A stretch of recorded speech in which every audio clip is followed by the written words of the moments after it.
મનમાં સંશય ન હોવો. જો સંશય થયો તો બંધન.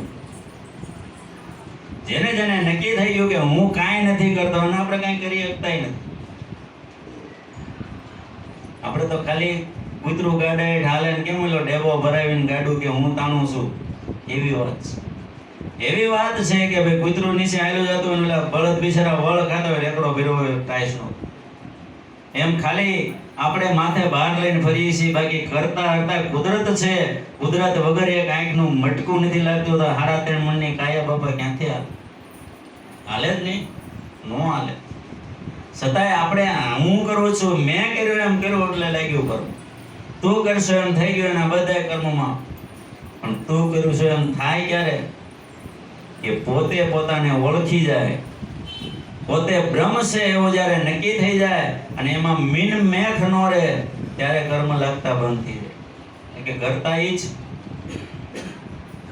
કરતા ઈ છે ને અકર્તા ઈ છે, બે વસ્તુ એ છે. પણ આ એ અકર્તા છે કરતા છે એવું આપણે નક્કી નથી કરતા ને આપણે કરતા થઈ જાય.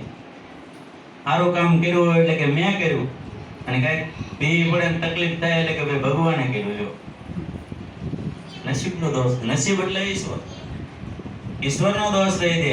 અને સારું કામ કર્યું હોય કાંઈક ફાયદો થયો એટલે કીધું મેં અગાઉ આમ કરી નાખ્યું હતું, ભાઈ તું કાંઈ ન કરી. અને મેં કરતા હું કરતા હાલી નીકળમાં હું માં નથી કાંઈ સારું. એક લોટ પાણીનો લાડવો મૂકશે, બાકી બધું જ આવે તારું પરભારું. સંતો હવે હું કામ લખી ગયા છે કે આપણને જગાડવા માટે લખી ગયા.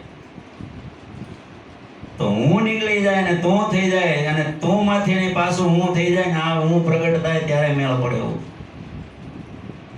કારણ કે આપણીથી કાંઈ થતું જ નથી.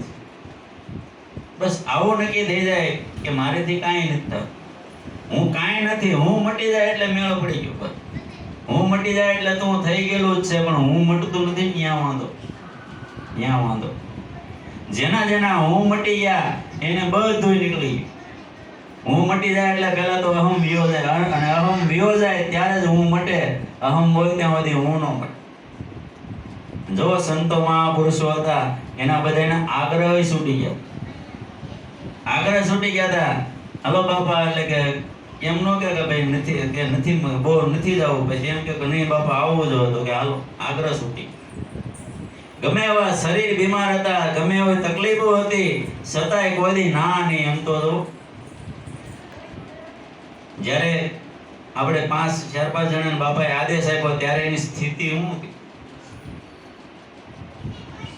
છતાંય કોઈને આમ કળાવા જ ન દીધું. કળાવા હું કામ ન દીધું કે અમારું કાર્ય અટકી દે. આપણે પ્રોગ્રામ પૂરો થયો તરત દવાખાને લઈ જાઓ. જોવો તો ખરા એને કેટલું કષ્ટ આપણી માટે થઈને બેઠું.